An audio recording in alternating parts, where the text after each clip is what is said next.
Hello, hello, hello. You're tuning into another episode of The Wunderkind Show. Today's first topic. Cam Newton says the greatest dual threat quarterback of all time is none other than Lamar Demetrius Jackson. Look. This notion or how people view him is a gift and a curse, right? And I'm talking to somebody for this episode. Cam Newton goes on to say that he believes that Lamar is the best dual threat quarterback this game has ever seen. Now, mind you, the MVPs, the statistics back up those claims. What I'm going to play the audio and we're going to break it down even further because there's somewhere I want to take this, right? Of why even though we know that Lamar is a dual threat quarterback, it's a gift and a curse. So without further ado, let's hear what Cam Newton had to say. Sir Cam Newton, former MVP Cam Newton. Salute to you, Mr. Newton. And let's break this down, all right? So without further ado, let's get this party started. Do you see or think of yourself as the greatest dual threat to ever play the game? No, Lamar Jackson. Why so? Why Lamar? Well, Lamar's style is a little different than mine. He got big play, any play. Yes, he got speed that I never had, and he's just electric. And then, I play the game more powerful. Like a truck. Man with Superman. Run through you. They might run around you. Yeah, I can run, but I might probably get caught. Lamar, they ain't getting caught. So look, the reason why, and total respect out to Cam Newton, the reason why I'm covering this the way I am today is because this is something that I have to talk about, right? Because I think a lot of times with Lamar, he gets put in this box. And because of his physical ability, no one wants to see him outside of this box. Now, they say the greatest dual threat quarterback of all time, right? That means passing and running. He could kill you equally. Like some guys can pass really well and they're somewhat mobile, right? Meaning they can get out of harm's way, but they're not making any real plays with their legs. You know what I'm saying? And you have the flip of that. You have guys that can just run for days, and they can throw here or there, but they're not, killing you with their arm. Lamar Jackson has led the NFL in passing touchdowns already. You understand where I'm coming from? He has a higher completion percentage than Josh Allen for his career. He has the most accurate 400-yard game in NFL history with over 85% completion. The man has 3 perfect passer ratings. There's levels to this.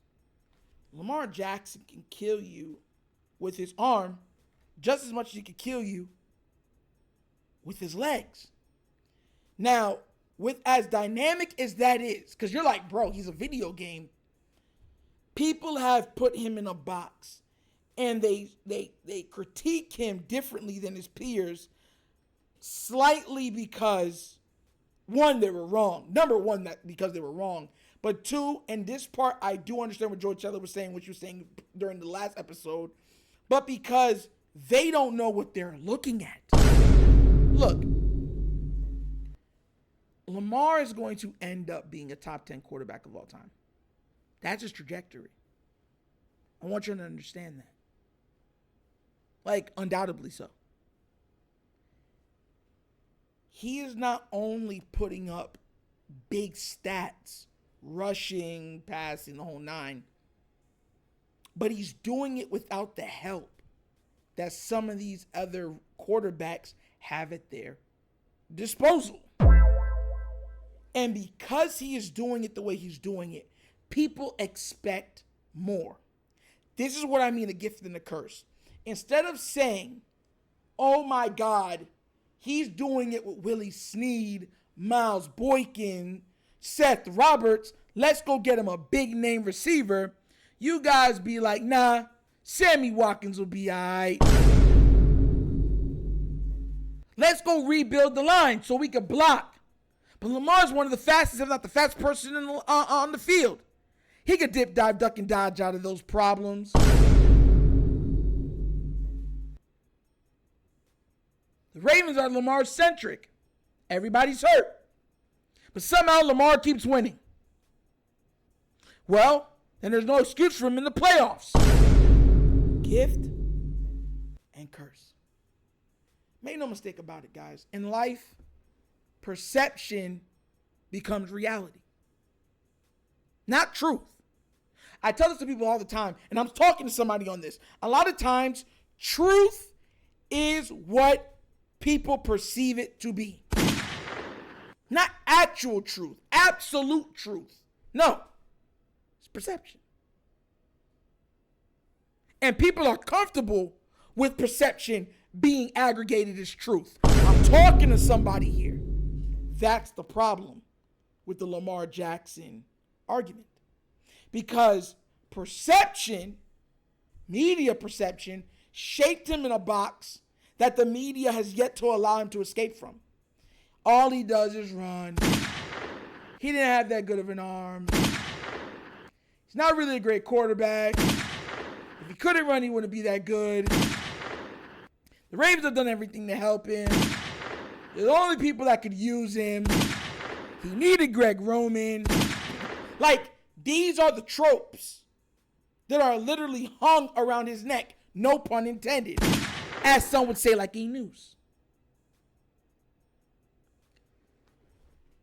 I agree with Cam Newton. I think Lamar, because even with who they compare him to, Michael Vick has never been an MVP. Never.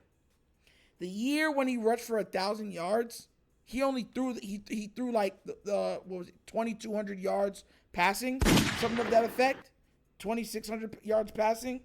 That's how much he had for the season. Lamar and Vick are two different monsters. Now, Vick was amazing. Vick had a cannon. He was the prequel to Lamar. Make no mistake about it, Lamar's the finished product. Bigger, faster, stronger, more accurate. Because I think personally that Vick had a more powerful arm than Lamar. But Lamar's way more accurate, and he's much more pristine in his placement. Vick would just give you rockets. Like you ever, like, okay, during 4th of July, when you're shooting these stuff and you see the rockets just take off and boom, you're like, oh my God, like it didn't, just straight line, boom, just, you know what I'm saying? That's Lamar. Vick just had an amazing cannon that could just throw the ball 1,000,000 yards that way. And he was so strong that sometimes he couldn't take anything off of it. The ball never loses velocity. It's coming at you 100 miles short, 100 yards mid, intermediate, 100 yards deep. And that's what I'm saying. Lamar's a passer of the ball. And that bothers people.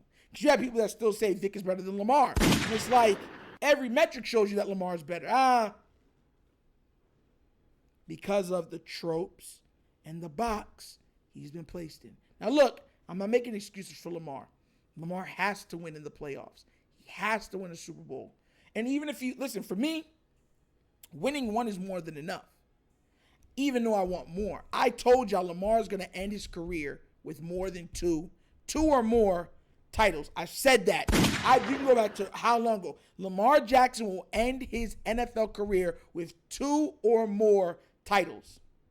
But from the grand scheme of things, when you're looking at historical value of the quarterback, Aaron Rodgers only got 1. Drew Brees only got 1. Brett Favre only got 1. Where do you rank them? Where do you rank them? You understand where I'm coming from? How much does Dan Marino have? See what I'm trying to say? So you can't look at it and say it's the be-all, end-all, because you got guys that are in the top 10 for QBs, right, that had some great seasons but some poor seasons, and they're top 10 all time. And for everybody that loves stats and be like, stats, Go look up what's his name? Not what the Broncos quarterback. Oh my God, what was his name? Go look up when Shannon Sharp was playing for the Broncos. Go look up his stats. The one that got 2. Go look up his stats. Now it's bothering me, man. Oh my God, I hate when I can't remember things because you already know my mind goes a million miles an hour. What's his name, man? John Elway. There it goes. Go look up John Elway's stats. And for anybody that wants to ask about Dan Marino, go look up his stats too. The first guy to throw for 5,000 yards in the NFL. Go look up his stats. Since y'all love stats. And I better not hear anybody tell me, oh, it was a different type of NFL. I had someone tell me that already. It was a different time, blah, blah, blah, blah, blah. Back then when Peyton and them was playing, it's much different in passing this now. All the 5,000-yard passing seasons came from that generation. Y'all know this, right? Peyton got like 2 or 3, right? Brady got 1. Matthew Stafford was on Detroit. That was back then. He got like 2 or 3. Drew Brees got like 3 or 4.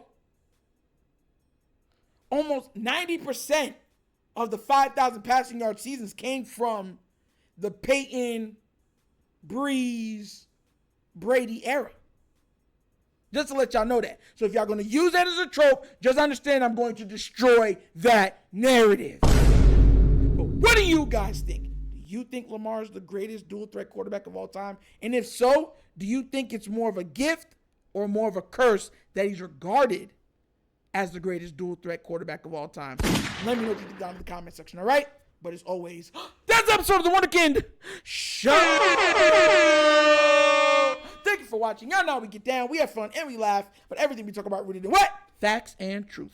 Please do remember, like, subscribe, hit that notification bell, and leave a comment in all the comments. Guys, we're going for 10,000 subscribers. Please like and subscribe as soon as possible. Please.